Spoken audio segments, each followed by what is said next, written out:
மிக சிறந்த படைப்பாக மனிதனை அல்லாஹ் தஆலா படைத்திருக்கின்றான். வைத் கால ரப்புக்கலில் மலாஇகதி இன்னி ஜாஇலுன் ஃபில் அர்லி ஹலீஃபா. மலக்குகளை நோக்கி அல்லாஹ் தஆலா சொன்னான், நான் என்னுடைய பிரதிநிதி மனிதனை படைக்கப் போகின்றேன். எனவே அல்லாஹ் தஆலா அவனுடைய பிரதிநிதியாக மனிதர்களாக எங்களை படைத்தான். அல்லாஹ் தஆலாவுடைய பிரதிநிதி என்பது ஒரு சாதாரண விடயம் அல்ல, மிக பெரிய ஒரு அந்தஸ்து. மலக்குகளுக்கு கிடைக்காத, ஜின்களுக்கு கிடைக்காத, எந்த படைப்பினங்களுக்கும் கிடைக்காத மிக பெரிய ஒரு அந்தஸ்து தான் அந்த அல்லாஹ் தஆலாவுடைய பிரதிநிதி என்ற அந்த அந்தஸ்து. எனவே மனிதர்களாக படைக்கப்பட்ட ஆண்கள் பெண்கள் இந்த 2 பேரும் அல்லாஹ்வுடைய பிரதிநிதிகள். அப்ப எங்களுக்கு தந்திக்கிற பொறுப்பு என்ன? இந்த உலகத்தை வளப்படுத்தி, இந்த உலகத்தை பாதுகாத்து, இந்த உலகத்தில் மனிதர்கள், மிருகங்கள், உயிரினங்கள் வாழக்கூடிய நல்லொரு உலகமாக இதனை பாதுகாத்து நிர்வகித்தல் என்பது மிகப்பெரிய ஒரு பொறுப்பாக அல்லாஹ் தஆலா எங்களிடம் தந்திருக்கின்றான். அந்த பணியை சரியாக செய்வதற்கு அந்த மனிதர்களிடம் சில உயர்ந்த பண்புகள் இருக்க வேண்டும். அந்த பணியை செஞ்சுட்டு போற நேரம் அதற்கு எதிராக சில தடைகள் வரும். அந்த தடைகளை எப்படி வெல்ற, அந்த தடைக்குரிய காரணங்கள் என்ன, இப்படியெல்லாம் அல்லாஹ் தஆலா எல்லாத்தையுமே விளங்கப்படுத்துகிறான். எனவேதான் எதையுமே விட்டு வைக்காம உலகம் அழியும் வரைக்கும் உள்ள சகல விடயங்களையும் சொல்லி எங்களுக்கான முழு தகவல்களையும் தந்து எப்படியான பண்புகளை எங்களிடம் உருவாக்கி கொள்ள வேண்டும் என்பதை அல்லாஹ் தஆலா மிக தெளிவாக பேசிக்கிறான். மதிப்புக்குரியவர்களே, ஆதம் அலைஹிஸ்ஸலாத்தை படைச்சி, ஹவ்வா அலைஹிஸ்ஸலாத்தை படைச்சி, இப்லீஸ் சொர்க்கத்தில் இருக்கிற நேரம் எப்படி வழிகெடுத்தான் அதையும் விளங்கப்படுத்தி, இப்லீஸ்ட போராட்டம் எப்படி அமையும் இதையும் விளங்கப்படுத்தி, திரும்ப பூமிக்கு வந்தோடனே எப்படியான சவால்கள் மனிதனுக்கு இருக்குது, பூமியில வாழ்ந்துட்டு போற நேரம் இப்லீஸ்ட தாக்கத்தால எவ்வளவு பயங்கரமான நிகழ்வுகள் நடக்கும், அந்த நிகழ்வுகளின் தொடரில் மிக பயங்கரமான பிரச்சனைகளை மனிதன் சந்திப்பான். அதிலும் குறிப்பாக ஈமானுள்ள மனிதர்கள் மிக பயங்கரமான சோதனைகளை எதிர்நோக்குவார்கள். மிக பயங்கரமான ஈமானே பறிபோகின்ற ஒரு சோதனையாக அல்லாஹ் தஆலா தஜ்ஜாலுடைய வருகையை சொல்லுகின்றான். தஜ்ஜால் இந்த பூமியிலே மிக பயங்கரமான அட்டகாசங்களை செய்வார். முஸ்லிம்கள் அந்த தஜ்ஜாலோடு ஈமானை பறிகொடுத்து விட்டு சென்று விடுவார்கள்.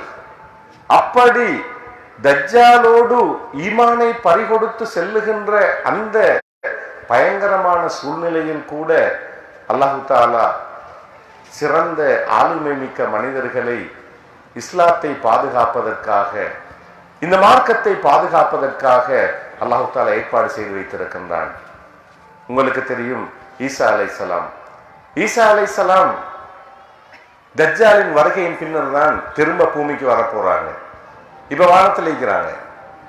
அல்லாஹ் தஆலா பெண்டிங்ல வச்சிருக்கிறான், ரிசோல வச்சிருக்கிறான்.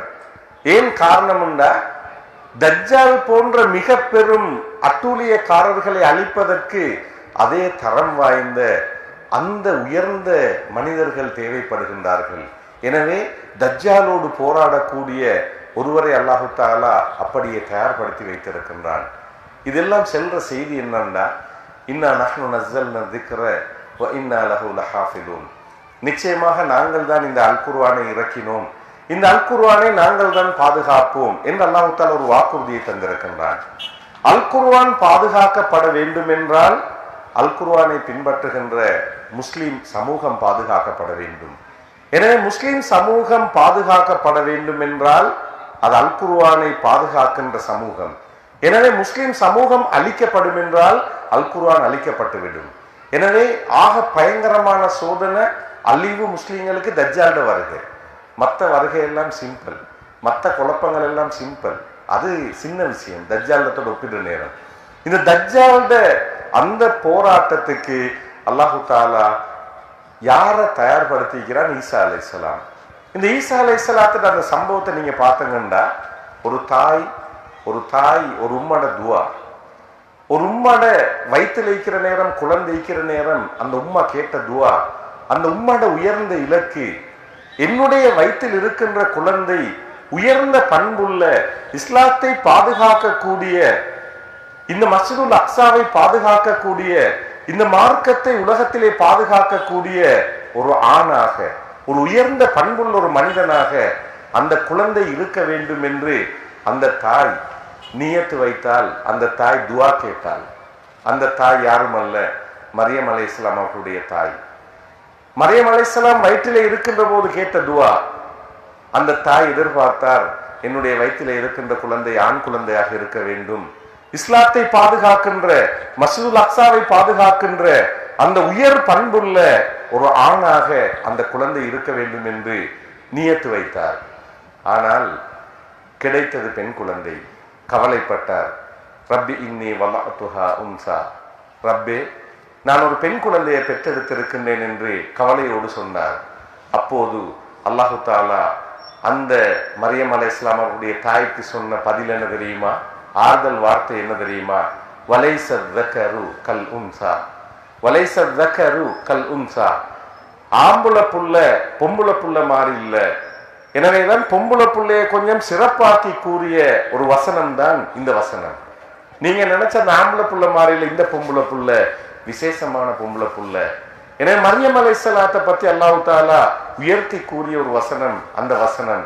இப்ப நீங்க பாருங்க, அதுல வார அடுத்த கட்டம் என்னன்னா, உயர்ந்த இஸ்லாத்தை பாதுகாக்கின்ற, மஸ்ஜிதுல் அக்ஸாவை பாதுகாக்கின்ற, இஸ்லாத்தை பாதுகாக்கின்ற உயர்ந்த பண்புள்ள ஒரு ஆண் குழந்தை எனக்கு தேவை. அந்த தாயோட நியத்து. அல்லாஹ் அந்த நியத்தை வீணாக்கல்ல, அந்த துஆவை கபூல் செஞ்சான். என்ன நடந்தது? மரியம் அலைஹிஸ்ஸலாத்துக்கு கிடைத்த குழந்தை தான் அந்த உம்மமட நியத்து. உம்மமட நியத்து கபூலாகுது அடுத்த பரம்பரையில. இப்ப மரியம் அலைஹிஸ்ஸலாம் பெற்றெடுக்கின்றார்கள் அந்த ஈசா அலைஹிஸ்ஸலாத்தை. என்ன கற்பனை உம்மமட்ட இருந்துச்சோ, எந்த நோக்கம் அந்த உம்மமட்ட இருந்துச்சோ, அதே அந்த பண்போட தான் அந்த குழந்தை பிறக்குது.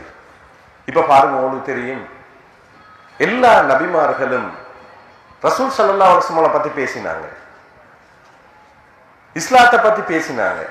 ரசூல் ஸல்லல்லாஹு அலைஹி வஸல்லம் உம்மத்துல வாழணும்னு சொல்லி ஆசைப்பட்டாங்க. யாருக்கும் அந்த சான்ஸ் கிடைக்கல. கிடைச்ச ஒரே ஒரு ஆள் ஈசா அலைஹிஸ்ஸலாம் மட்டும். ஏன் அந்த பெண்ட துஆ, அந்த நியத்தை அல்லாஹ் தஆலா கபூலாக்கினான்.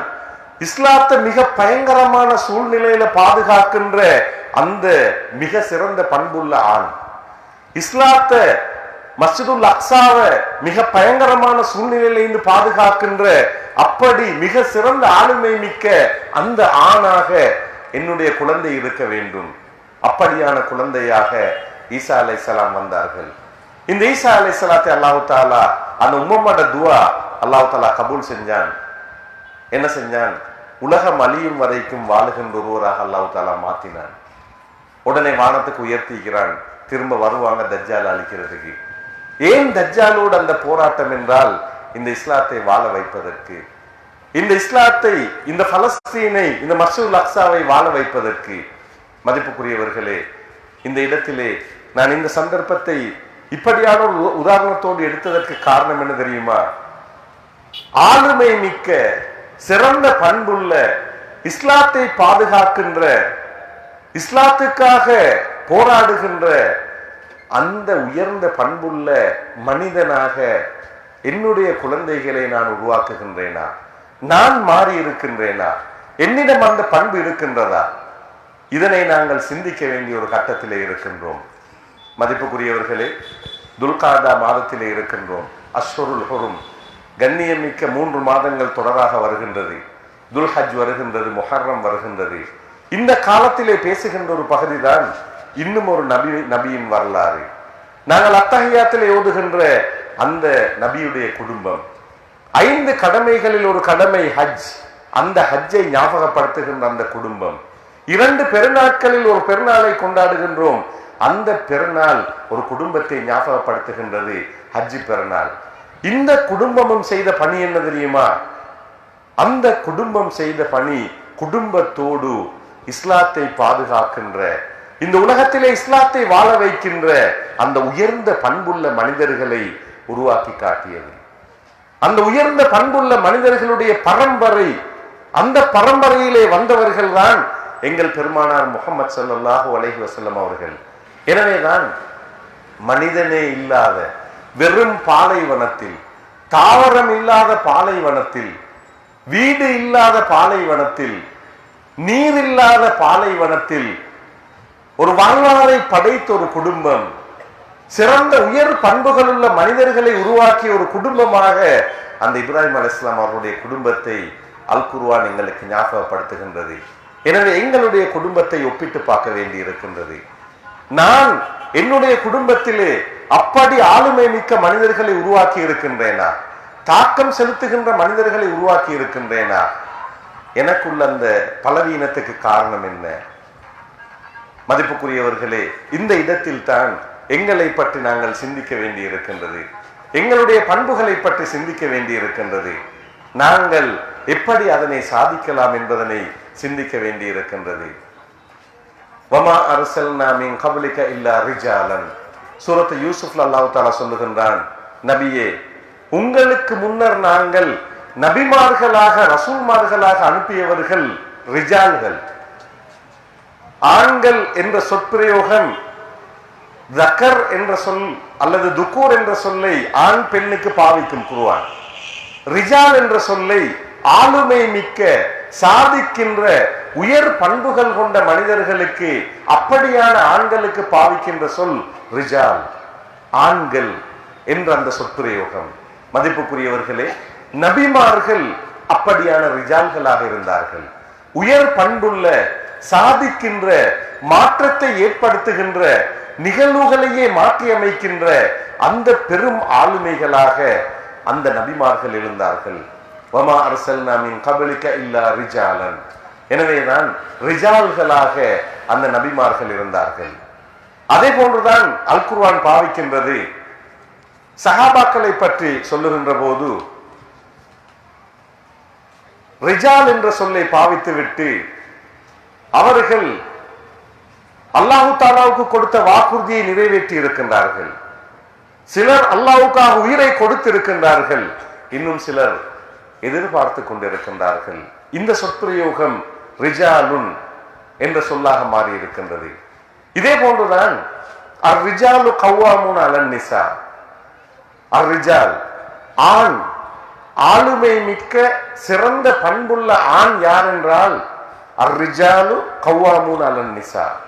பெண்களை நிர்வகிக்கின்ற நிர்வாகிகளாக அந்த ஆண்கள் இருக்கின்றார்கள்.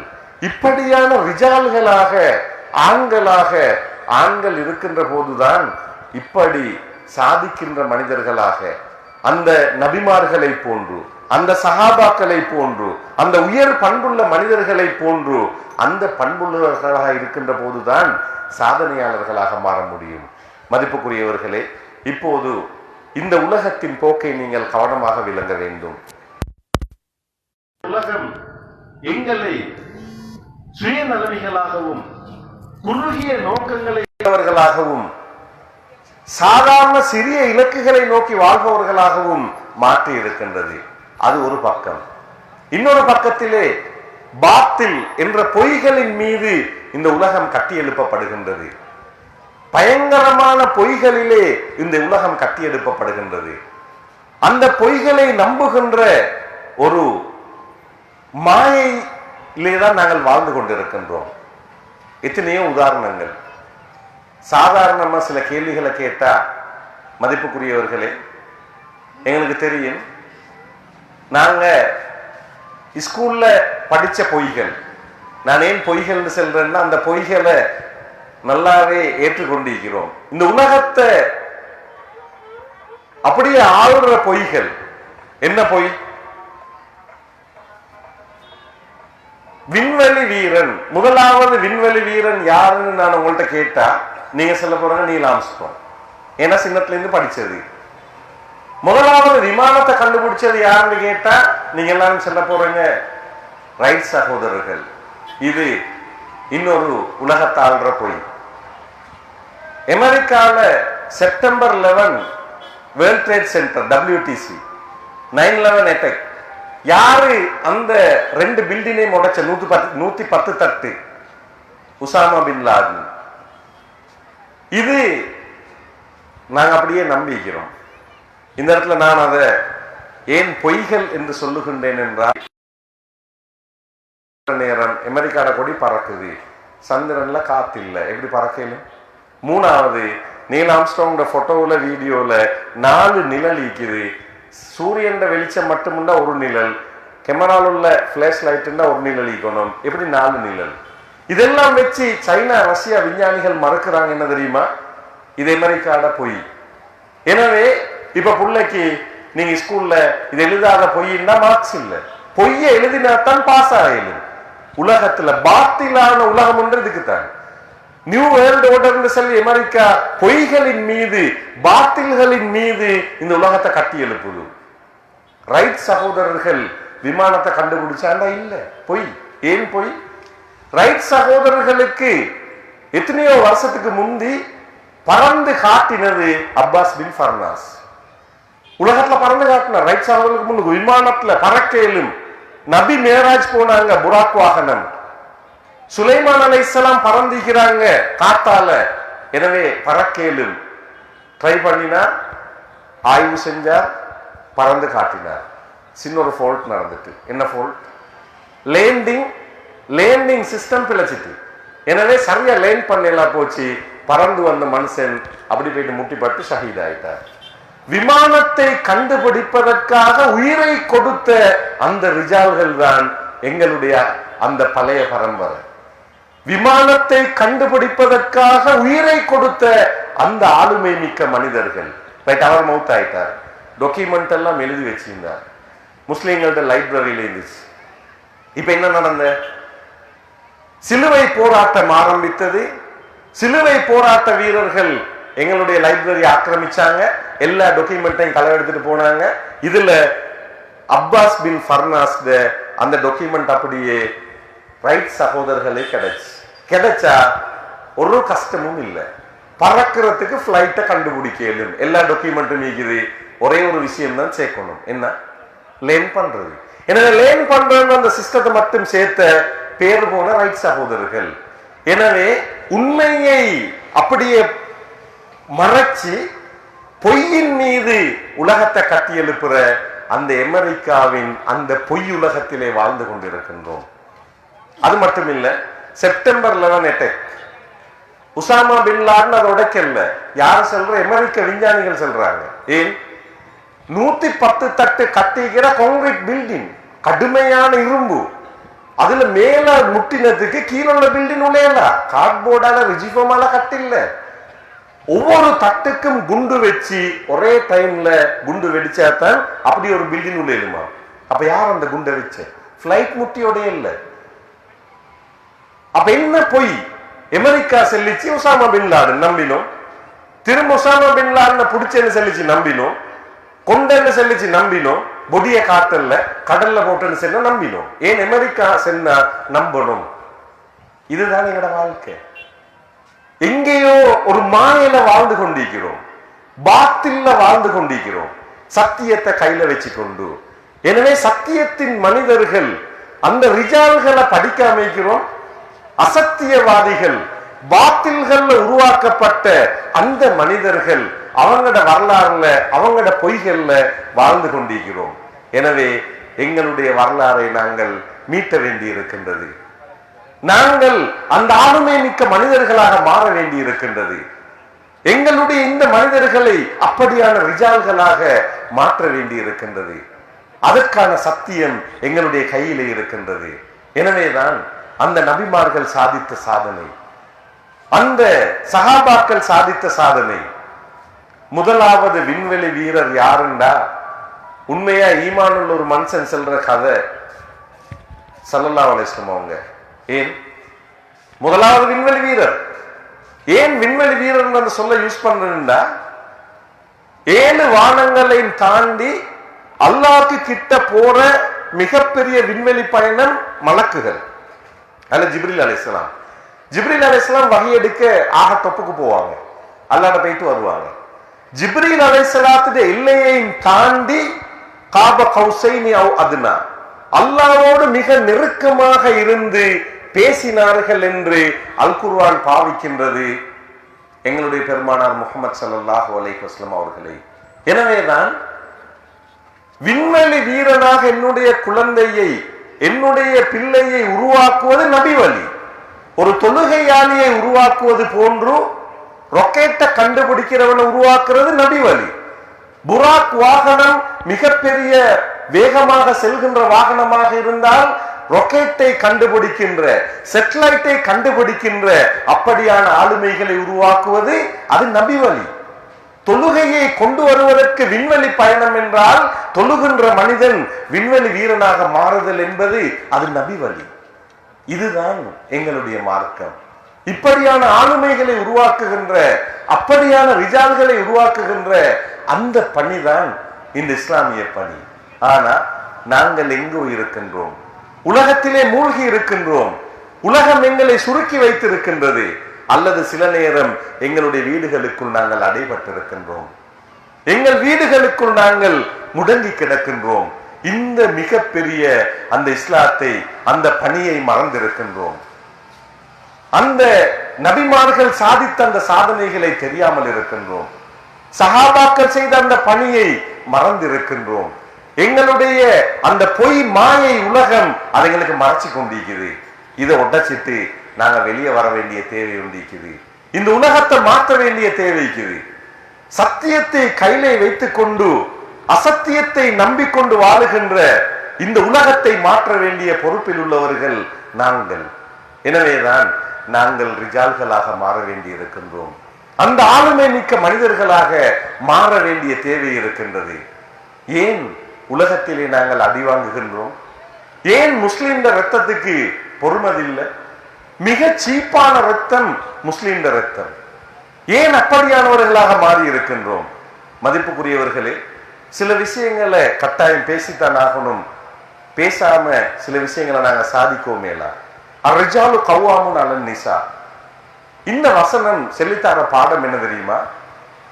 ஆண்கள் பெண்களோட நிர்வாகிகள். ஏன் அப்படி ஒரு சொல்ல பாவிக்கணும்? திருமண வாழ்க்கை என்பது ஒரு நிர்வாகியை உருவாக்குகின்றது. ஒரு சிறந்த நிர்வாகி அவன் பெஸ்ட் குவாலிஃபிகேஷன் திருமணம். எனவே குடும்ப தலைவன், குடும்ப தலைவி என்ற அந்தஸ்து திருமணத்தின் மூலம் கிடைக்கின்றது. எனவேதான் நிர்வாகத்துக்கான பேசிக் குவாலிஃபிகேஷன் திருமணம். அப்ப ஏன் அந்த பேசிக் குவாலிஃபிகேஷன் உண்டா? நிர்வாகத்துல வேண்டியத்தை நிர்வகிக்கணும். பெண்களை நிர்வகித்தல் என்பது கஷ்டமான ஒரு விஷயம். எனவேதான் திருமணத்தின் ஒரு பண்பா செல்லுது என்ன தெரியுமா? அர்ரிஜால். அந்த ஆளுமை மிக்க உண்மையான ஆம்பளை யாருண்டா? பெண்களை நிர்வகிக்கின்ற அந்த மனிதன். அவன் எப்படி இருப்பான்? இங்கதான் நாங்க மாற்ற இடம். எப்படி மாற்றோம்னா, கல்யாணம் முடிச்ச உடனே சிலர் பெண்ட பக்கத்துக்கு அப்படியே சரிஞ்சிருவாங்க. உம்மா, தாத்தா, தங்கச்சி அப்படியே புறக்கணிப்பாங்க. இவன் ஒரு சிறந்த நிர்வாகி அல்ல. அல்லது மனைவிய ஒழுங்கா கவனிக்க மாட்டார். உம்மட பக்கம், தாத்தா தங்கச்சி அவருடைய குடும்பத்தின பக்கம் சாய்வார். இங்கால பெரிய ஒரு பலவீனமிக்கும் அவர்கிட்ட. இவரும் ஒழுங்கான நிர்வாகி அல்ல. எனவேதான் பெண்களை நிர்வகித்தல் என்பது மனைவியை மாத்திரமல்ல, தன்னை சுற்றி இருக்கின்ற அந்த பெண்களோடு சரியாக, நீதியாக, நியாயமாக நடத்தல் என்பது நிர்வாகத்தின் மிக அடிப்படையான பேசிக் குவாலிஃபிகேஷன். இப்ப இந்த சாதனையை செய்யணும்டா, இந்த இடத்துல நான் பாஸ் ஆகணும்டா, நான் ஒரு ரிஜாலாக இருக்க வேண்டும். நான் ஒரு அந்த ஆளுமை மிக்க பண்புள்ள ஒருவனாக மாற வேண்டும். மதிப்புக்குரியவர்களே, இந்த இடம்தான் நாங்க எங்கள் எல்லாரும் யோசிக்க வேண்டியது. கல்யாணம் முடிச்சிக்கிறோம், குழந்தைகள் இருக்கின்றன, எனக்கு குடும்பம் இருக்கின்றது. நான் உண்மையிலே ஒரு ரிஜாலாக, அந்த ஆளுமை உள்ள மனிதனாக மாறிவிட்டேனா? அல்லது ஒரு பக்கம் எடுக்கின்ற, நிர்வாகத்திலே குழப்பம் செய்கின்ற, நீதி செலுத்தாத, வீட்டிலேயே நான் சரியாக நிர்வாகம் செய்ய தெரியாதவனாக இருக்கின்றேன் என்றால் நான் வெளியிலே சாதிக்க முடியாது, என்னால் சாதிக்க முடியாது. இப்படியான ஒரு இடத்தில் தான் நாங்கள் சிந்திக்க வேண்டி இருக்கின்றோம். மதிப்புக்குரியவர்களே, உலகத்திலே யாருக்கு சவால் அதிகம் என்றால், யாருக்கு சவால்கள் கூடுதலாக இருக்கின்றது என்றால் அது முஸ்லிம்களுக்குத்தான். சரியான ஒரு முஸ்லிம், ஒரு நல்ல மனிதன், அவன் நிம்மதியாக வாழ முடியாது.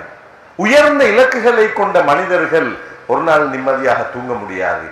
அவர்களுக்கு பிரச்சனை வந்து கொண்டே இருக்கும். ஷைத்தான் அவர்களை நிம்மதியாக இருக்க விட மாட்டான். உலகத்திலே அவர்கள் சோதனைகளுக்கு முகம் கொடுத்து கொண்டேதான் இருப்பார்கள். மிக பெரும் சோதனைகளுக்கு முகம் கொடுத்தவர்கள் அந்த நபிமார்கள். ஏன்? அவர்கள்தான் அந்த இடத்திலே உறுதியாக இருந்தார்கள். சோதனை கூடுகின்ற போது அதுதான் அவர்களுடைய ஆளுமைகளை தரப்படுத்துகின்றது, அவர்களை மனிதர்களாக மாற்றுகின்றது, சிறந்த ஆண்களாக மாற்றுகின்றது. சோதனைகளுக்கு பயந்தவர்கள், சின்ன சின்ன விடயங்களில் நாங்கள் எங்களை சமாளித்துக் கொண்டு செல்பவர்கள், அவர்கள் அந்த சோதனைகள்ல மாற்றிக்கொள்கின்றார்கள். நாங்க சாதிக்கிறதுக்கு இயலாதவர்களா மாறுறோம். எனவேதான் உலகத்துல கடுமையாக சோதிக்கப்பட்டவர்கள் நபிமார்கள். அதுக்கு பிறகு நீங்க பார்த்தா அவர்களை பின்பற்றின அவர்களுடைய அந்த நெருக்கமானவர்கள். நான் கடைசி சொன்னோம்ல சஹாபாக்கள், சஹாபாக்களை தொடர்ந்து அதை தொடர்ந்து வந்தவர்கள். எனவேதான் அவர்கள் தான் உண்மையான ரிஜால்கள், சாதிக்கின்ற மனிதர்களாக இருந்தார்கள். இந்த மனிதர்களாக எங்களுடைய பரம்பரையை நாங்க மாற்றணும், நாங்களும் மாறணும்டா சில குறுகிய மனோநிலையிலிருந்து நாங்க வெளியே வர வேண்டிய தேவை இருக்குது. மனிதர்கள வீடுகள் இதோடு ஒப்பிடுற நேரம் குர்ஆன் ஒரு பிரயோகத்தை சொல்லுது.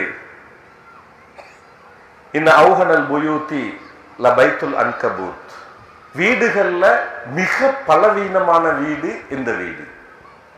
இன்ன அவுஹனல் புயூத்தி லபைத்துல் அன்கபூத். சிலந்திட வீடுதான் மிக பலவீனமான வீடு. நீங்க மேலோட்டமா பார்த்தீங்கன்னா சிலந்திட வீடு எப்படி இருந்தா, நாங்க ஒட்டரை தட்டுறன்னு சொல்லி எல்லாத்தையும் அடிச்சுடுவோம், சிம்பிளா உடைச்சு போட்டுருவோம். சிலந்தி கூட எல்லாம் பலவீனமான வீடு. ஆனா சயின்ஸ்ல நீங்க போயிட்டு பார்த்தீங்கன்னா பிளட் ப்ரூஃப் உடுப்பு செய்யறாங்க சிலந்திட வலையால. ஏன்னா அவ்வளவு ஸ்ட்ராங்கானவன் சிலந்தி வலை. ஏன்னா நாங்க அந்த சின்ன லெவல்ல பார்க்கிற நேரம் அதை நாங்க உடைச்சு போடுறோம். ஆனா உங்களுக்கு தெரியும், பூச்சிகள், நல்ல நல்ல சக்தி உள்ள வண்டுகள், இப்படியான அந்த பூச்சிகள் வந்து மாட்டினா கலரையில அப்படியே மாட்டு, அது அப்படியே உணவா சாப்பிடுது சிலந்தி. ஏன்னா அவ்வளவு ஸ்ட்ராங்கான ஒரு ஐட்டம் தான் நாங்க வீடு. அப்ப அந்த அந்த டெக்னாலஜியை பயன்படுத்தி இப்ப பிளட் ப்ரூஃப் உடுப்பு செய்யறாங்க சிலந்திட அந்த பின்னணியை வச்சு. ஆனா குர்ஆன் சொல்லுது பலவீனமான வீடு சிலந்திட வீடு. ஏன் பலவீனமான வீடு? இதை பேசுற நேரம் தான் இந்த சூரத்துல் அன்கபூத் குர்ஆன் ஒரு சூறாவை இறக்கிக்குது. ஏன் பலவீனமான வீடாக சிலந்திட வீடு மாறுதுண்டா, சிலந்திட வீட்டில் உள்ள ஒரு முக்கியமான விஷயம் என்னன்னா, அந்த வீட்டின் நிர்வாகி பெண் சிலந்தி. இதுதான் அங்க வர குழப்பம். அந்த வீட்டின் நிர்வாகி பெண் சிலந்தி, ஆணுக்கு இடம் இல்லை.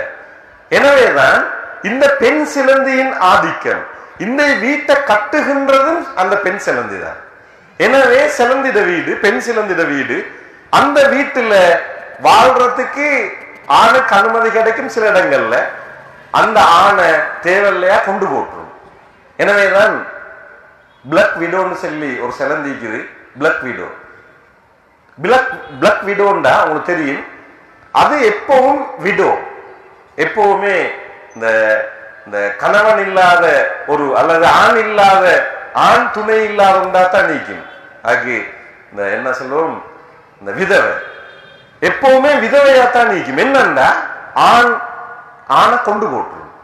ஆணை கொள்ளுகின்ற பெண் சிலந்தி. இப்படியான இந்த சிலந்திட பண்புகள்ல வீட்டில் ஆதிக்கம் செலுத்துகின்ற, வீட்டை கட்டுகின்ற, வீட்டு நிர்வாகத்திலே பாதிப்பு செலுத்துகின்ற, ஆணுக்கு ஆணாக வாழ்வதற்கு அதிகாரம் கொடுக்காத ஒரு வீட்டு செட்டப் தான் சிலந்திட வீட்டு செட்டப். எனவேதான் பலவீனமான வீடு. மதிப்புக்குரியவர்களே, சில நேரம் நாங்களும் எங்களை யோசிக்க வேண்டியது, சிலந்தி வீடுகளா எங்கட வீடுகள் மாறிட்டான், நல்லா காப்பாற்றணும். நாங்க ரிஜால்களா மாற வேண்டிக்குது, அந்த பலவீனத்திலிருந்து நாங்க மாற வேண்டிக்குது. எனவேதான் எங்களுடைய பலவீனங்களை வைத்துக் கொண்டு நாங்கள் சாதிக்க முடியாது. எனவே இந்த நாட்டுல எங்களுக்கு எவ்வளவு சவால் இருக்குது, இதை வெல்ல வேண்டிய தேவை இருக்குது. யுத்தம் ஒன்று இருந்துச்சு, எல்லாம் முடிஞ்சுன்னு நினைச்சோம். ஆனா யுத்தம் முடிஞ்ச போது சவால்கள் கூடிட்டு வருகிறது. இப்போ உள்ள பிரச்சனை என்ன, எந்த பக்கம் போனாலும் கேள்விப்படுற சொற்கள் மனநோயாளிகளாக மாறிக்கொண்டு வருகின்றார்கள். தற்கொலை அதிகரித்துக் கொண்டு வருகின்றது, போதைப் பொருள் பாவனை அதிகரித்துக் கொண்டு வருகின்றது. என்ன நடந்தது? பாடசாலைகளில் போதைப் பொருள் பாவனை. இப்ப கிட்டத்துல இந்த ஏரியால பிட்ட அப்படி ஒரு கிழமைக்குல 3 தற்கொலைகள் கேள்விப்பட்டோம். ஏன் இந்த சம்பவங்கள்? என்ன காரணம்டா, எங்களுக்கு உள்ளால் உள்ள சில பலவீனங்கள், எங்களுக்கு வெளியால் உள்ள சில பலவீனங்கள். எங்களுக்கு வெளியான பலவீனம் இல்ல, சதிகள். இப்ப என்ன நடந்தது? எங்களை ஆளுகின்ற ஆள விரும்புகின்ற அந்த சக்திகள் என்ன நினைக்குதுண்டா, இந்த முஸ்லிம் சமூகத்தை அல்லது அடுத்த சமூகங்களை தட்டி வைக்கணும். என்ன செய்யணும்? சினிமாவை தாராளமா அவங்களுக்கு சீப்பா கொடுக்கணும், போதை பொருள்களை அவங்களுக்கு தாராளமா கொடுக்கணும், அவர்களுடைய இளைஞர்களை நாசமாக்கணும், அவங்களோட குடும்ப செட்டப்ப நாசமாக்கணும். இப்படி செஞ்சா அந்த சமூகத்தை எங்கட அடிமைகளாக மாற்றலாம். இந்த ஒரு பயங்கரமான வெளியிலிருந்து நடக்கிற ஒரு பயங்கரமான சதி எங்களுக்கும் அதே மாதிரி இன்னும் சிறுபான்மைகளுக்கும் எதிராக நடந்து கொண்டிருக்குது. இதை வெல்ல வேண்டிய பெரிய ஒரு போராட்டம். எப்படி வெல்ற? நாங்க ரிஜால்களா இல்லாம வெல்லையலாம்.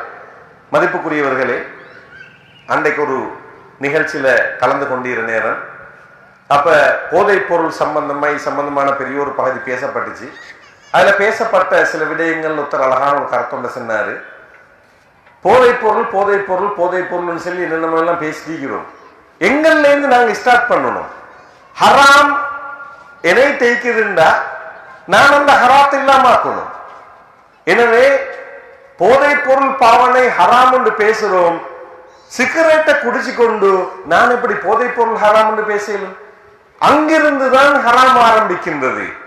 எனவே சிகரெட்டும் ஹராம் உண்டா போதைப் பொருள் ஆக பேசிக்.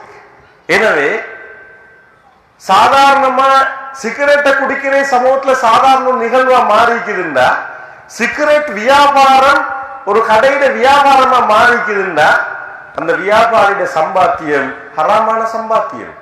அழகான தூய்மையான சல்லிக்குல சிகரெட் பிசினஸ்ல வருமானத்தை போட்டு அவர் ஹராமா மாத்தினார். எனவேதான் ரிஜால் என்ற பண்பை செல்ற நேரம் அவங்க தூய்மையாக நடந்து கொள்வார்கள்.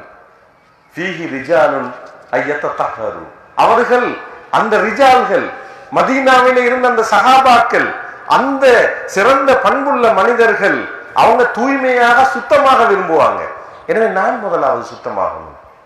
எனவே பேசிக் சிகரெட் விற்கிறது, சிகரெட் குடிக்கிறது அது ஹராம். என் உடம்புல ஹராம சேர்க்கிறேன், என் சம்பாத்தியத்துல ஹராத்தை சேர்க்கிறேன். அதுக்கு பிறகுதான் போதைப் பொருளை பத்தி பேசல் மைக்குது. இந்த அடிப்படை இது சர்வசாதாரணமா ஊர்ல இருக்குதுண்டா, எங்க இருந்து நாங்க மாற்றத்தை கொண்டு வர வேண்டும்? மதிப்புக்குரியவர்களே, இது கப்பால எங்கெங்கெல்லாம் போயிட்டாங்க எங்கட இளைஞர்கள். இதையெல்லாம் தாண்டி மிக பயங்கரமான இடத்தை நோக்கி போயிட்டாங்க. இந்த நிலைமையை மாற்றணும்னா எங்களுக்கு தேவைப்படுகின்ற அந்த ரிஜால்கள், சிலந்து வீடுகள் இல்லாத அந்த ஆளுமை மிக்க வீடுகளை நாங்கள் உருவாக்க வேண்டி இருக்கின்றது. எனவேதான் நாங்க எங்களோட பழைய வரலாறை அப்படியே நீட்டி பார்க்க வேண்டியது. மதிப்புக்குரியவர்களே, இஸ்லாமிய வரலாற்றில் நடந்த இந்த சம்பவத்தை மிகளையும் நான் கொஞ்சம் ஒப்பிட்டு பார்ப்போம். இந்த சம்பவத்தை கற்பனை பண்ணி பாருங்க. உமர் ரலியல்லாஹு தஆலா அன்ஹு ஆட்சி காலம். அந்த உமர் ரலியல்லாஹு தஆலா அன்ஹு யாரு? அவர் ஒரு ரோட்ல போனா ஷைத்தான் அடுத்த ரோட்ல போற. நவீன காலத்துல ஒரு ஷியா அறிஞர் ஒன்று சொன்னாரு, மக்கால உமர் ரலியல்லாஹு தஆலா அந்த கேட்டுன்னு சொல்லி கேட்டுக்கு பேர் வச்சுக்கிறாங்க. பாபு அபூபக்கர், பாபு உமர்னு எல்லாம் கேட்டுக்கு பேர் வச்சுக்குது. அப்போ ஒரு ஷியா அறிஞர் சொன்னாராம், நாங்க உமர்ந்த கேட்டால போக மாட்டோம், ஏண்டா நாங்க உமரை வெறுக்கிறோம் சொல்லி அவர் பப்ளிக்கா பேசியிருந்தார். ஒரு ஷியா ஒருத்தர் பேசியிருந்தாரு. அதுக்கு சவுதியை சேர்ந்த ஒரு இஸ்லாமிய அறிஞர் அழகான ஒரு பதில் ஒன்றை கொடுத்தாரு. உமர் ரலியல்லாஹு தஆலா அவர்களுக்கு அல்லாஹ் தஆலா அருள் புரியட்டும், ஏண்டா அவர் உயிரோடு இருக்கிற நேரமும் ஷைத்தான் அடுத்த ரோட்டால தான் போனான், அவர் மௌத்தாயின வரவும் ஷைத்தான் அடுத்த ரோட்லான்னு போறான். சரிதானே? சிம்பிளா அழகான ஒரு பதில் ஒன்று கொடுத்தாரு. அப்ப என்னண்டா ஷைத்தான்கள் செல்லாம சொன்னாரு. அப்ப என்னண்டா அப்படி ஆளுமை மிக்க உமர் ரலியல்லாஹு தஆலா அன்ஹு, ரிஜால் உயர்ந்த பண்புள்ள அந்த உமர் ரலியல்லாஹு தஆலா அன்ஹு, ஷைத்தான் அடுத்த ரோட்ல போற அந்த உமர் ரலியல்லாஹு தஆலா அன்ஹு வேண்டிய முடிவு எடுக்கல, வேண்டியத்தை மாத்தல. உமர் ரலியல்லாஹு தஆலா காலத்துல ஒரு கம்ப்ளைண்ட் ஒன்று வருது பாருங்க. ரிஜால்கள் வாழுகின்ற காலம் எங்கட காலத்தோட கொஞ்சம் ஒப்பிட்டு பாருங்க. அந்த ஆளுமை மிக்க மனிதர்கள் வாழ்ந்த அந்த காலத்துல வந்த கம்ப்ளைண்ட் என்ன? கம்ப்ளைண்ட் ஆண்கள்கிட்ட இருந்து கம்ப்ளைண்ட், ஆம்பளைட்ட இருந்து என்ன?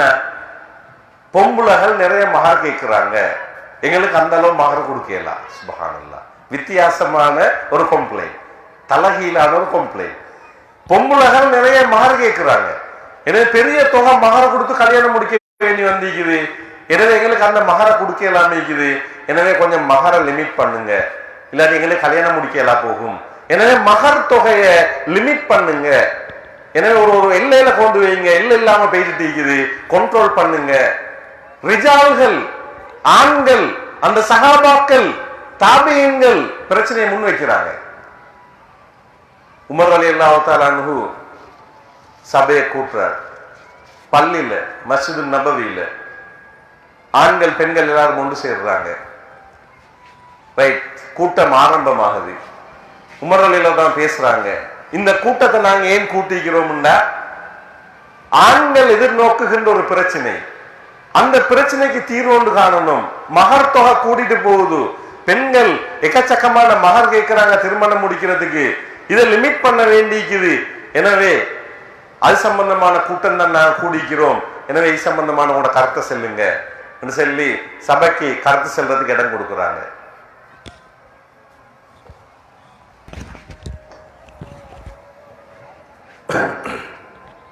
மதிப்புக்குரிய பெரியார்களே, தாய்மார்களே, சகோதர சகோதரிகளே, நாங்கள் பேசி கொண்டு வந்த அந்த பகுதியில் ரிஜால்கள் அந்த ஆளுமை மிக்க மிக உயர்ந்த பண்புள்ள அந்த மனிதர்கள் வாழ்ந்த காலத்திலே நடந்த ஒரு சம்பவத்தை தான் ஞாபகப்படுத்துகின்றேன். உமர் ரலியல்லாஹு தஆலா அவருடைய காலத்தில் மகர் தொகை சம்பந்தமான கம்ப்ளைண்ட், பெண்கள் நிறைய மகர் கேட்குறாங்க, எனவே மகருக்கு ஒரு லிமிட் பண்ண வேணும், லிமிட் பண்ணுங்கன்னு சொல்கிற நேரம் அந்த கூட்டம் உமர் ரலியல்லாஹு தான் கூடி இந்த சப்ஜெக்டை சொல்லி சபைக்கு சந்தர்ப்பத்தை கொடுக்குறாங்க. அந்த சபையில் ஏன்னா ஆண்களுக்கு சார்பான மீட்டிங், ஆண்களுக்கு மகர் தொகையை குறைச்சி கேட்கறதுக்கான ஒரு சந்தர்ப்பம், ஏன்னா ஆண்கள் யாரும் பேசல, அவங்களுக்கு சான்ஸ், அவங்களுக்கு சார்பான ஒரு மீட்டிங். ஆனா பெண்களை பாதிக்கிற ஒரு விஷயம், எனவேதான் பெண்கள் பகுதியிலிருந்து ஒரு பெண் எழும்புறா, பெண்கள் பகுதியிலிருந்து ஒரு பெண் எழும்புறா, எழும்பி அவ கேட்கிறா என்ன தெரியுமா கேள்வி? உமர் ரலியல்லாஹு தஆலா கேட்கிறா கேள்வி, அல்லாஹ் எங்களுக்கு தந்த உரிமையில கை வைக்கிறதுக்கு உங்களுக்கு யார் அதிகாரம் தந்த? மகர் என்பது அல்லாஹ் பெண்களுக்கு தந்திக்கிற உரிமை, இந்த மகர் விஷயத்துல தலையிட்டு அதை லிமிட் பண்ற உரிமையை உங்களுக்கு யாரும் தந்த? இதுதான் கேள்வி. அந்த ஷைத்தானே ஒரு ரோட்ல இன்னொரு ரோட்ல போற அந்த உமர் ரலியல்லாஹு தஆலாவுக்கு பயம் எடுத்துட்டு, அல்லாஹ்வுடைய சட்டத்துல நான் கை வச்சுட்டேனா, நான் எவ்வளவு பெரிய தவறுண்ட செஞ்சிட்டேன். உடனே அவன் சொன்ன வார்த்தை என்ன தெரியுமா? அஸாபத் இம்ரஅத்துன் வ அஹ்தா உமர், அஸாபத் இம்ரஅத்துன் வ அஹ்தா உமர், ஒரு பெண் சரியானதை செஞ்சிட்டா, உமர் பிழை செஞ்சிட்டார், எனவே கூட்டத்துக்கு இதோட முடிக்கிறேன், இது சம்பந்தமா பேசுறதுக்கு யாருக்கும் அதிகாரம் கிடையாது. ரிஜால்கள் உயர்ந்த பண்புள்ள மனிதர்கள் அந்த சாதனை வீரர்கள் வாழ்ந்த காலத்துல நடந்த அந்த சம்பவத்தை கேட்கறதுக்கே ஆசையாக்குது. இந்த பண்புள்ள மனிதர்கள் இப்ப தேவைப்படுறாங்க. ஏன் பேசலாம் நினைக்கிறோம், ஏன் சாதிக்கலாம் நினைக்கிறோம்? ஏதோ ஒன்று மனசுல உறுத்தி கொண்டிருக்கிறது. ஏன் எனக்கு முன்னுக்கு போகலாம் நினைக்குது? ஏன் இந்த மார்க்கத்துக்காக பாடுபடலாம் நினைக்குது? ஏன் உயிரை தியாகம் செய்யலாம் நினைக்குதுண்டா எனக்கு ஒரு தடைக்குது. நான் என்னென்னமோ எல்லாம் களப்பட்டிக்குது. அதை கிளியர் பண்றேன்னா பெரிய பிரச்சனை ஆகிக்குது. எனவே அதை விட நான் ஒதுங்கி போறது நல்ல. ஆளுமை இல்லாத, உயர்ந்த பண்பில்லாத, சின்னத்தனமுள்ள அந்த மனிதர்களாக எங்களை மாற்றிக்கொண்டு வருகின்றது எங்களை சுத்தி நடக்கிற எங்களோட வாழ்க்கை பிரச்சனை, எங்களோட சம்பவங்கள். இந்த நிலையிலிருந்து மாற வேண்டும். மனுஷன்ட்ட பலவீனம் நிற்குது. குல்லு பனி ஆதம ஹத்தாஊன் வ கைருல் ஹத்தாஇன அத்தவ்வாபூன். ஆதமுடைய மக்கள் பிழை செய்தாக்கள் தான். மனுஷன் அல்லாதான் அந்த பலவீனத்தோட தான் படைச்சிக்கிறான். பிழை செய்த, தவறு செய்த அந்த மனிதர்கள்ல யாரு சிறந்தவன்? தௌபா செய்தவன், தன்னை மாற்றிக்கொண்டவன். ரைட், எனக்கு பிழை நடந்துச்சு, தவறு நடந்துச்சு, நான் மாறுவோம்.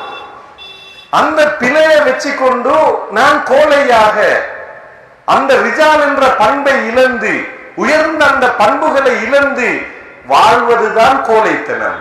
அந்த பெரியலை உடைச்சிட்டு நான் ஒரு ஆளுமை மிக்க மனிதனாக என்ன நான் மாற்றணும். எனவே நடந்தது நடந்து முடிஞ்சு, அதுக்கு என்ன தௌபா, அதை தேடுவோம். ரைட், நான் இதுக்கு போறோம், இந்த மாற்றத்தை நோக்கிய பயணத்தை ஆரம்பிக்க வேண்டும். என்னுடைய வாழ்க்கையை நான் மாற்ற வேண்டும். அந்த உயர் பண்புள்ள மனிதனாக நான் மாற வேண்டும். சாதிக்கின்ற மனிதனாக நான் மாற வேண்டும் என்ற அந்த மனோநிலை மாற்றம் எங்களிடம் வர வேண்டி இருக்கின்றது. மதிப்புக்குரியவர்களே, இப்ப சுத்தி நடக்கிற நிகழ்வுகள்ல மனிதர்கள், ஆளுமையுள்ள அந்த பண்புள்ள மனிதர்களை தேடுறது கஷ்டமாயிக்குது. ஒரு பிரச்சனை, சமூக பிரச்சனை வந்தோடனே களத்துல கொஞ்சம் பேர் தான் நிற்கிறாங்க. அந்த சமூகத்துல பிரச்சனையை சுமக்கிறதுக்கு களத்தில் இறங்கி வேலை செய்யறதுக்கு ஆள் இல்லை, பஞ்சம். ஏன்னா அவங்கள சுத்தி சின்ன சின்ன ஏதோ பிரச்சனைகள் அவங்கள தடுக்குது, முன்னுக்கு வராம.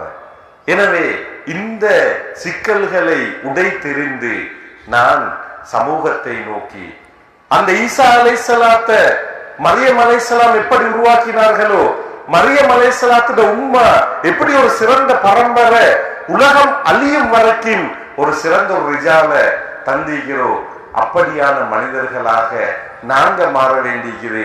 எங்களோட பரம்பரையை மாற்ற வேண்டியிருக்குது. சஹாபாக்கள் தவறு செய்யாம இல்ல, சஹாபாக்கள் தவறு செஞ்சாங்க. சஹாபாக்களோட ஜாகிலிய கால பண்புகளை படிச்சு பாருங்க. நான் பேசின உமர் ரலியல்லாஹு தஆலா அன்ஹு என்ன, பொம்பளை புள்ளைய கொலை செஞ்ச, சொந்த பொம்பளை புள்ளைய குழிய தோண்டி புதைச்ச, பொம்பளை புள்ளன்னா வெறுப்பு, பொம்பளை புள்ள வாழ்ந்தன், பெண்களை வெறுக்கிற மனோநிலையில வாழ்ந்தவர்கள் யாரு? இஸ்லாத்துக்கு முந்தி செஞ்சது பிழை, தவறு நடந்துச்சு, பிழை செஞ்சாங்க, அல்லாஹ்ட்ட மன்னிப்பு கேட்டாங்க. அதுக்கு பிறகு பெண்களை பாதுகாக்கின்ற அறங்களாக அந்த ரிஜால்கள் மாறினார்கள். இதான் எங்களோட வரலாறு. எனவேதான் தவறு நடக்கையிலும் அந்த தவறுக்குள் மாட்டி அப்படியே கோழையாக மாறுவதல்ல, அதிலிருந்து எப்படி விடுபடுதல். எனக்கு தெரியாம செஞ்சிட்டேன், என்ன ஊர் பழக்கம் வைக்குது, என்ன ஃபேமிலி பழக்கம் வைக்குது, எனக்கு வரையா அந்த இடத்துல குந்திட்டிக்கிறதல்ல. ரைட், நடந்துட்டு நான் இப்ப மாறணும். எப்படி மாறுற? அந்த வழியை தேடுகின்ற அப்படியான மனிதர்களாக நாங்க மனோநிலையை உடைச்சிட்டு வெளியே வர வேண்டியது. களத்துக்கு மனிதர்கள் தேவைப்படுகின்றார்கள். ஏன்னா சுமூகமான ஒரு சூழ்நிலையில யுத்த களத்துல, யுத்த களம் வைக்கிற நேரம் சில அசாதாரண சூழ்நிலை, அதுல நடக்கிற நிகழ்வுகள், அதுல சாதக பாதகங்கள் வித்தியாசம் வைக்கு. ஆனா சாதாரண சூழ்நிலை ஒன்று வந்தோடனே அந்த சாதாரண சூழ்நிலைக்குள்ள வர பிரச்சனைய ஃபேஸ் பண்றதுக்கு அது கஷ்டம் வைக்குது, யுத்த காலத்தை விட கஷ்டம் வைக்குது. எனவே ஏன் காரணம் உண்டா, அந்த சாதாரண சூழ்நிலையில் அந்த சாதாரண சூழ்நிலையை சரியாக கொண்டு செல்வதற்கான அந்த ஆளுமை மிக்க மனிதர்கள் தேவைப்படுகின்றார்கள். எனவேதான் ஒரு வகையான போலி உலகம், மாயை, அந்த பொய் உலகத்துல, பாட்டில்ல கட்டி எழுப்பப்பட்ட உலகத்துல சத்தியத்தை கையில வச்சுட்டு இருக்கிற நாங்க அந்த சத்தியத்தை சுமந்த அந்த பண்புள்ள அந்த உயர்ந்த மனிதர்களாக நாங்க மாறலையா, நாங்க இந்த நாட்டுல தோத்துருவோம். ஏன்னா இந்த நாட்டுல இந்த அளவுக்கு வாழ்ந்துட்டு இருக்கிறோம், அடுத்த கட்டம் எங்க போகும்னு தெரியாது. அரபு உலகம், அஜமி உலகம், ரெண்டு உலகம் எங்களுக்கு தெரியும். முஸ்லிம் உலகத்துல ரெண்டா பிரிக்கிறோம். அரபு உலகம் ஒரு பக்கம், அஜமி உலகம் இன்னொரு பக்கம். அரபு உலகம் யுத்த களம் வைக்கிறது. அரபு உலகத்துல எங்க பார்த்தாலும் அடி, வெட்டு, கொத்து, போராட்டம், நாடும் மக்களும் எல்லாம் சொத்து எல்லாம் அழிஞ்சிட்டு. இப்படி இருக்கிற நேரம் அஜமி உலகத்துல சில வித்தியாசமான மாற்றங்கள் நடந்து கொண்டிருக்கிறது. ஆங்காங்கே சில பிரச்சனைகள் இருந்தாலும் அஜமி உலகத்துல, முஸ்லிம் உலகத்துல அழகான நிகழ்வுகளை பார்க்கிறோம். துருக்கி ஒரு வித்தியாசமான மாற்றத்தை நோக்கி போகுது, மலேசியா ஒரு வித்தியாசமான மாற்றத்தை நோக்கி போகுது, பாகிஸ்தான் இன்னொரு வித்தியாசமான மாற்றத்தை நோக்கி போகுது. இப்படி அஜமி உலகத்துல ஒரு வித்தியாசமான போக்கை நாங்க பார்க்கிறோம். ஏன் இதை பேசுறோம்டா, நாங்களும் ஒரு அஜமி உலகத்துல வாழ்றோம். இந்த நாட்டிலே எங்களுக்கு சில பொறுப்பு அளிக்குது. எனவே முஸ்லிம் உலகத்தை கவனமா பார்க்க வேண்டியது. அப்ப இந்த அஜமி, அரபி அல்லாத அஜமி உலகத்துல வித்தியாசமான மாற்றங்களை நோக்கி கொண்டு போற அங்கே சில ரிஜால்கள் இருக்கின்றார்கள். அந்த ரிஜால்கள் எப்படி இந்த நவீன காலத்துல அப்படியான மாற்றங்கள் ஏற்படுத்துறாங்க? சவால்கள் இல்லாம இல்ல. துருக்கின்ற நாடு இஸ்லாமிய கிலாஃபத்துடைய தலைநகர். மிக பெரும் சவால்களுக்கு மத்தியில இப்ப துருக்கியில பல மாற்றங்கள் வருவதுண்டா, அங்க இருக்கின்ற அந்த ரிஜால்கள், அந்த மனிதர்கள் களத்திலே எப்படி நடந்து கொள்கின்றார்கள், எப்படி அவர்கள் அவர்களை மாற்றிக்கொண்டார்கள், எப்படியான ஆளுமைகள் அங்கே உருவாகி இருக்கின்றார்கள், இது எங்களுக்கு முன்னால் உள்ள படிப்பின. எனவேதான் இந்த நாட்டிலே எங்களுக்கு சில பொறுப்பு அளிக்குது. நாங்க எங்களை சுத்திக்கிற சில மாயைகளை, எங்களை சுத்திக்கிற சில, எங்களை சுத்தி படர்ந்திக்கிற நஜீஸ்களை, எங்களை சுத்தி அப்படியே எங்களை மாத்தி வச்சிக்கிற சில வலைகளை பிச்சு கொண்டு வெளியே வந்து நாங்க ஆளுமை மிக்க அந்த மனிதர்களாக எங்களை மாற்றணும்டா, உண்மையிலே அதற்கான சூழல்கள் தேட வேண்டியது. ஏன்னா சாதாரண சூழலில கெட்டு போறதுக்கான சந்தர்ப்பம் நிறைய இருக்குது. ஏன்னா முந்தி பயம், வெளியே வர மாட்டோம், யுத்த காலம், 6 மணிக்கு போறோம், இப்படி எல்லாம் நடமாடுறது இல்லை. அப்ப வீட்டுக்குள்ள இப்போ பயத்துல நல்லா இருந்தோம். இப்ப சர்வசாதாரணமா எத்தனை மணி வரையும் பீச்ல கேளும், எத்தனை மணி வரையும் யாரும் எங்கேயும் போகலும், புள்ளாக எந்த கண்ட்ரோலும் இல்லை. இப்படியான சாதாரண சூழ்நிலையில எங்களுடைய குழந்தைகளை ஆளுமையுள்ள குழந்தைகளாக, பண்பாடுள்ள குழந்தைகளாக, நடத்தைகளில் சிறந்தவர்களாக, நல்ல மனிதர்களாக பாதுகாக்கிறண்டா வாப்பம்மா அதுக்கு முன் வர வேண்டியிருக்குது. வாப்பம்மாட பங்களிப்பு தேவைப்படுகிறது. அதில் குறிப்பா ஆண்களோட அந்த பங்களிப்பு தேவைப்படுகிறது. எனவேதான் நாங்க எல்லாரும் சேர்ந்துதான் இதை வெல்ல வேண்டியிருக்குது. எனவே ஜாகிலிய காலத்தை மாத்தேலும் உண்டா, ஆக மோசமான பண்பாட்டில் எல்லாத்திலையும் சீரழிஞ்ச மிக மோசமான அந்த சமூகத்தை மாத்தேலும் உண்டா? எங்கட சமூகம் அப்படி சீரழியல்ல. இப்பதான் நாங்க அங்கே சிலது ஆரம்பிச்சுக்குது. நாங்க எல்லாரும் சேர்ந்தா ஏலாம் இல்ல, இன்ஷா அல்லாஹ் மாத்தேலும். அதுக்கான பயிற்சி எங்களை மாத்துறதுக்கான அல்லாஹ்வோடு உள்ள தொடர்புக்கான சந்தர்ப்பம் ரமலான் மாசத்துல கிடைச்சிச்சு. இப்ப ஷவ்வால் மாசம் முடிஞ்சு துல்காதா மாசம் துல்ஹஜ். ஒரு குடும்பத்திட வரலாறு படிக்கிற காலம். ஒரு குடும்பம் உலகத்திட தல விதியை மாத்திச்சு. ஒரு பாலை வனத்தை சோலை வனமாக மாத்தியது. ஒரு பெண், ஒரு தந்தை, ஒரு மகன், ஒரு குடும்பம். ஒரு குடும்பத்திட அந்த இபாதத் ஹஜ்ஜாக மாறிலும் உண்டா? ஒரு குடும்பத்திட அந்த செயல்கள் ஒரு பெருநாளாக மாறிலும் உண்டா? அந்த குடும்பத்துக்கு தொழுகையில நாங்க துவா செய்யறோம் உண்டா? நாங்க குடும்பத்தோட எவ்வளவு சாதிக்கலும். அந்த இப்ராஹிம் அலைஹிஸ்ஸலாம், அந்த ஹாஜரா நாயகி, அந்த இஸ்மாயில் அலைஹிஸ்ஸலாத்துட அந்த குடும்பங்களோட முன்மாதிரிகளை பேசுகின்ற இந்த காலமும் நாங்க எங்களை மாத்திக்கொள்றதுக்கான சந்தர்ப்பம். எனவே இந்த சந்தர்ப்பங்களை மிக சிறந்த முறையில பயன்படுத்தி நாங்களும் அப்படியான ஆளுமை மிக்க மனிதர்களாக மாறி இந்த நாட்டிலே, இந்த உலகத்திலே பாதிப்பு செலுத்துவதற்கு அல்லாஹ் தஆலா எனக்கும் உங்களுக்கும் அருள் புரிவானாக என்று கேட்டு என்னுடைய இந்த உரையை முடித்துக் கொள்கின்றேன். வாஹிரு தஅவானா அல்ஹம்துலில்லாஹி ரப்பில் ஆலமீன். அஸ்ஸலாமு அலைக்கும் வரஹ்மத்துல்லாஹி வபரகாத்துஹு. ஜஸாக்குமுல்லாஹு கைரா.